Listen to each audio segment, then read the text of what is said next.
साथियों, सासाराम की इस धरती के तो नाम में भी राम है। सासाराम। सासाराम के लोग जानते हैं भगवान राम और उनके कुल की रीति क्या थी। प्राण जाए पर वचन न जाई, यानी जो वचन एक बार दे दिया वो पूरा होकर के ही रहता है। प्रभु श्री राम की ये रीति अब नए भारत की नीति बन गई है। अभी पहलगाम में जम्मू कश्मीर में आतंकी हमला हुआ था। हमारे कितने निर्दोष नागरिक मारे गए। इस जघन्य आतंकी हमले के बाद एक दिन के बाद मैं बिहार आया था और मैंने बिहार की धरती से देश को वादा किया था, वचन दिया था, बिहार की धरती पर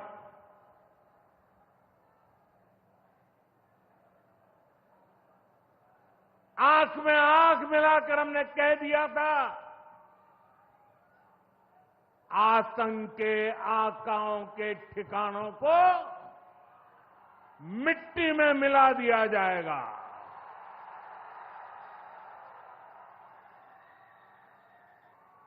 बिहार की धरती पर मैंने कहा था, उन्हें कल्पना से भी बड़ी सजा होगी।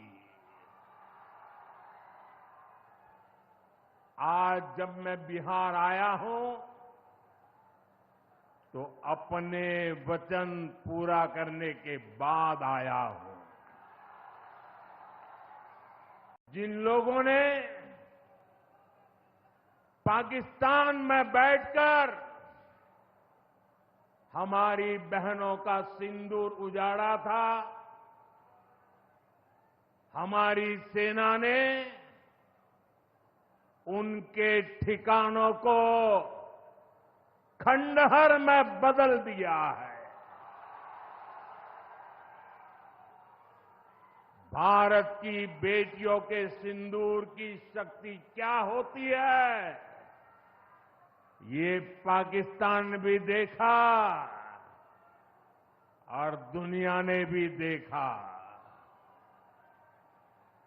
जिस पाकिस्तानी सेना की छत्र छाया में आतंकी खुद को सुरक्षित मानते थे, हमारी सेनाओं ने एक ही झटके में उनको भी घुटनों पर ला दिया। पाकिस्तान के एयरबेस, उनके सैन्य ठिकाने हमने कुछ ही मिनट में तबाह कर दिए। ये नया भारत है, ये नए भारत की ताकत है। बिहार के मेरे प्यारे भाइयों बहनों, ये हमारा बिहार वीर कंवर सिंह जी की धरती है।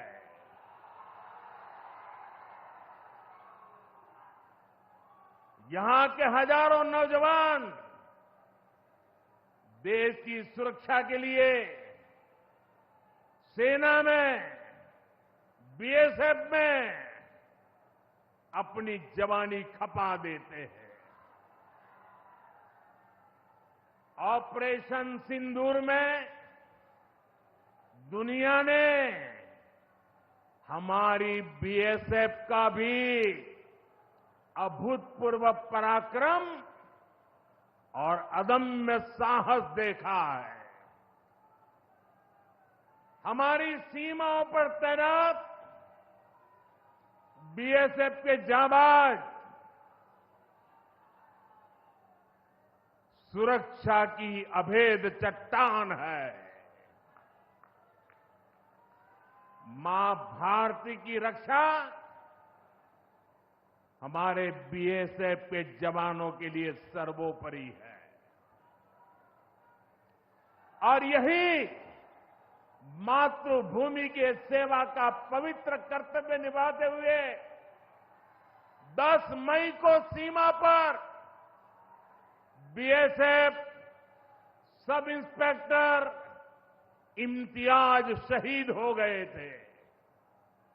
मैं बिहार के इस वीर बेटे को आदरपूर्वक श्रद्धांजलि देता हूं और मैं आज बिहार की धरती से फिर दोहराना चाहता हूं, ऑपरेशन सिंदूर में भारत की जो ताकत दुश्मन ने देखी है, लेकिन दुश्मन समझ लें ये तो हमारे तर्कस का केवल एक ही तीर है। आतंकवाद के खिलाफ भारत की लड़ाई न रुकी है न थमी है। आतंक का फन अगर फिर उठेगा तो भारत उसे बिल से खींचकर कुचलने का काम करेगा।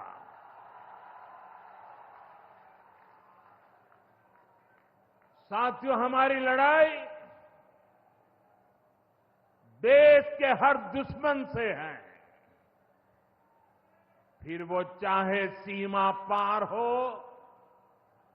या देश के भीतर हो। बीते वर्षों में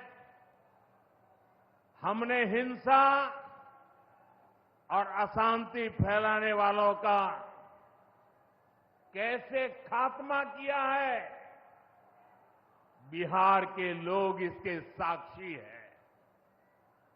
आप याद करिए, कुछ साल पहले तक सासाराम, कैमूर और आसपास के इन जिलों में क्या हालात थे। नक्सलवाद कैसे हावी था, मुंह पर नकाब लगाए, हाथों में बंदूक थामे नक्सली कब कहां सड़कों पर निकल आए, हर किसी को ये खौफ रहता था। सरकारी योजना आती थी पर नागरिकों तक पहुंचती ही नहीं थी। नक्सल प्रभावित गांव में न तो अस्पताल होता था, न मोबाइल टावर, कभी स्कूल जलाए जाते थे, कभी सड़क बनाने वालों को मार दिया जाता था। इन लोगों का बाबा साहब आंबेडकर के संविधान पर कोई विश्वास नहीं था। नीतीश जी ने उन परिस्थितियों में भी यहां विकास की पूरी कोशिश की। 2014 के बाद से हमने इस दिशा में और तेजी से काम किया। हमने माओवादियों को उनके किया की सजा देनी शुरू की। हम युवाओं को विकास की मुख्य धारा में भी लेकर आए। 11 सालों की दृढ़ प्रतिज्ञा का फल आज देश को मिलना शुरू हुआ है। 2014 से पहले देश में 125 से ज्यादा जिले नक्सल प्रभावित थे। अब सिर्फ 125 से ज्यादा, अब सिर्फ 18 जिले नक्सल प्रभावित बचे हैं। अब सरकार सड़क भी दे रही है, रोजगार भी दे रही है। वो दिन दूर नहीं जब माओवादी हिंसा का पूरी तरह से खात्मा हो जाएगा। शांति, सुरक्षा, शिक्षा और विकास गांव-गांव तक बिना रुकावट के पहुंचेंगे। शांति, सुरक्षा, शिक्षा और विकास गांव-गांव तक बिना रुकावट के पहुंचेंगे। साथियों, जब सुरक्षा और शांति आती है तभी विकास के नए रास्ते खुलते हैं। यहां नीतीश जी के नेतृत्व में जब जंगल राज वाली सरकार की विदाई हुई तो बिहार भी प्रगति के मार्ग पर आगे बढ़ने लगा। टूटे हाईवे, खराब रेलवे,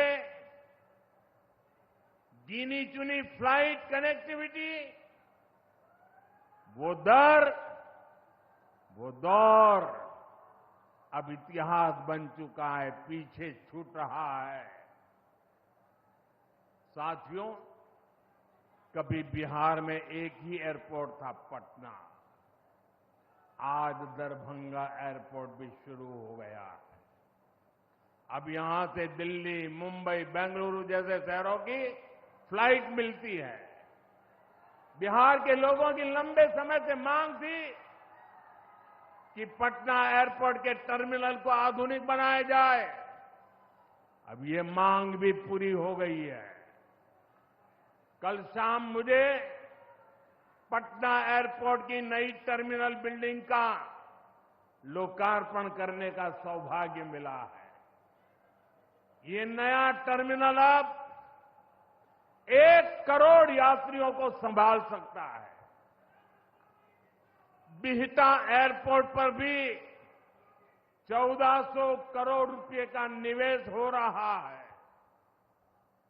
साथियों, बिहार में आज हर तरफ 4 लेन और 6 लेन सड़कों का जाल बिछ रहा है।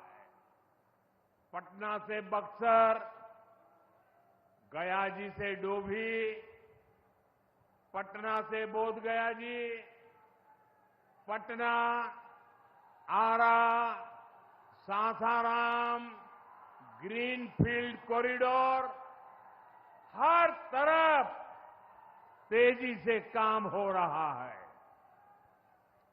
गंगा, सोन, गंडक, कोसी समेत सभी प्रमुख नदियों पर नए पुल बनाए जा रहे हैं।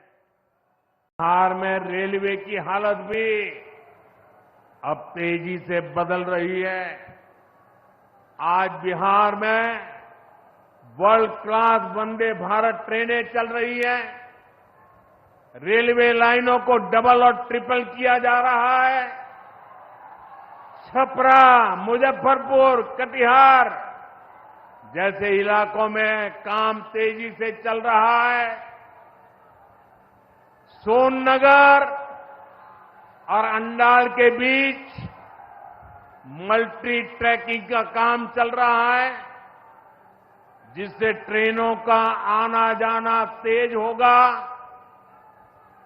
सासाराम में भी अब 100 से ज्यादा ट्रेनें रुकती है, यानी हम पुरानी समस्याओं को भी दूर कर रहे हैं और रेलवे का आधुनिकीकरण भी कर रहे हैं। भाइयों बहनों, ये काम पहले भी हो सकते थे, लेकिन जिनके ऊपर बिहार को आधुनिक ट्रेनें देने की जिम्मेदारी थी, उन्होंने रेलवे में भर्ती के नाम पर आपकी जमीन लूटने का काम किया, गरीबों की जमीन लिखवा ली। सामाजिक न्याय की उनकी यही तरीके थे, गरीब को लूटना, उनके अधिकारों को लूटना, उनकी मजबूरी का फायदा उठाना और खुद राजाशाही की मौज करना। बिहार के आप लोगों को जंगल राज वालों के झूठ और धोखे, उससे आगे भी सावधान रहना बहुत जरूरी है। आप देखिए, पिछले साल हुई बिहार बिजनेस समिट में बड़ी संख्या में कंपनियां यहां निवेश के लिए आगे आई। जब राज्य में उद्योग आता है तो लोगों को मजदूरी के लिए पलायन नहीं करना पड़ता, किसानों को भी नए विकल्प मिलते हैं, यातायात की सुविधाएं सुधरने से उनकी उपज भी दूर दूर तक जा पाती है। भाइयों बहनों, हमारी सरकार बिहार के किसानों की आय बढ़ाने के लिए लगातार काम कर रही है। यहां 75 लाख से ज्यादा किसानों को पीएम किसान सम्मान निधि के तहत आर्थिक सहायता मिल रही है। हमारी सरकार ने मखाना बोर्ड की घोषणा की है। हमने बिहार के मखाना को जीआई टैग दिया, इससे मखाना किसानों को बहुत लाभ हुआ है। इस साल के बजट में हमने बिहार में फूड प्रोसेसिंग के लिए नेशनल इंस्टीट्यूट का भी ऐलान किया है। अभी 2-3 महीने पहले ही कैबिनेट ने 2-3 दिन पहले ही कैबिनेट ने खरीफ के मौसम के उसके लिए धान समेत 14 फसलों की एमएसपी को बढ़ाने को मंजूरी दी है। इससे किसानों को अपनी फसलों का बेहतर दाम और आमदनी भी बढ़ेगी। साथियों, जिन लोगों ने बिहार को सबसे ज्यादा ठगा, जिनके दौर में बिहार के गरीब और वंचित तबके को बिहार छोड़कर जाना पड़ा, आज वही लोग सत्ता पाने के लिए सामाजिक न्याय का झूठ बोल रहे हैं। दशकों तक बिहार के दलित, पिछड़ों और आदिवासियों के पास शौचालय तक नहीं था। दशकों तक हमारे इन भाई बहनों के पास बैंक में खाता नहीं था। उन्होंने बैंकों में उनके लिए तो एंट्री बंद थी, दरवाजे तक भी घुसने नहीं दिया जाता था। दलित और पिछड़ा वर्ग के ही सबसे ज्यादा लोग झुग्गी झोपड़ी में जीवन गुजारा करते थे। उनके पास पक्का घर तक नहीं था, वे बेघर थे। करोड़ों लोगों के सर पर छत तक नहीं थी। मैं आपसे पूछता हूं, बिहार के लोगों की ये दुर्दशा, ये पीड़ा, ये तकलीफ, क्या ये कांग्रेस और आरजेडी का, क्या यही सामाजिक न्याय था? गरीबों को इस प्रकार से मजबूरी में जीने के लिए सारी नीतियां बनाने के आदी लोग। साथियों, इससे ज्यादा अन्याय कोई नहीं हो सकता है। कांग्रेस और आरजेडी वालों, इन्होंने कभी दलित, पिछड़ा की इतनी तकलीफों की चिंता तक नहीं की। ये लोग विदेशियों को बिहार की गरीबी दिखाने के लिए घुमाने लाते हैं। अब जब दलित, वंचित और पिछड़ा समाज ने कांग्रेस को उसके पापों की वजह से छोड़ दिया है, तो इन्हें अपना अस्तित्व बचाने के लिए सामाजिक न्याय की बातें याद आ रही है। भाइयों बहनों, बिहार में और देश में सामाजिक न्याय का नया सवेरा एनडीए के दौर में दिखा है। हमने गरीब तक जीवन से जुड़ी मूलभूत सुविधाएं पहुंचाई है। हम इन सुविधाओं को 100% लाभार्थी तक पहुंचाने के लिए काम कर रहे हैं। 4 करोड़ नए मकान, 3 करोड़ बहनों को लखपति दीदी बनाने का मिशन, 12 करोड़ से ज्यादा घरों में नल का कनेक्शन, 70 साल से अधिक उम्र के हर बुजुर्ग को 5 लाख रुपए तक का मुफ्त इलाज, हर महीने मुफ्त राशन की सुविधा। हमारी सरकार हर गरीब और जरूरतमंद के साथ खड़ी है। साथियों, हम चाहते हैं कि कोई भी गांव छूटे नहीं, कोई भी हकदार परिवार सरकार की योजनाओं से वंचित न रह जाए। मुझे खुशी है, इसी सोच के साथ बिहार सरकार ने डॉक्टर भीमराव अंबेडकर समग्र सेवा अभियान शुरू किया है।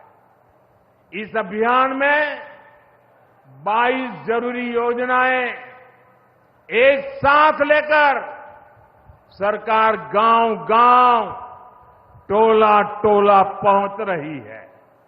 हमारा लक्ष्य है हर दलित, महादलित, पिछड़े, अति पिछड़े, गरीब के घर तक सीधे पहुंचना।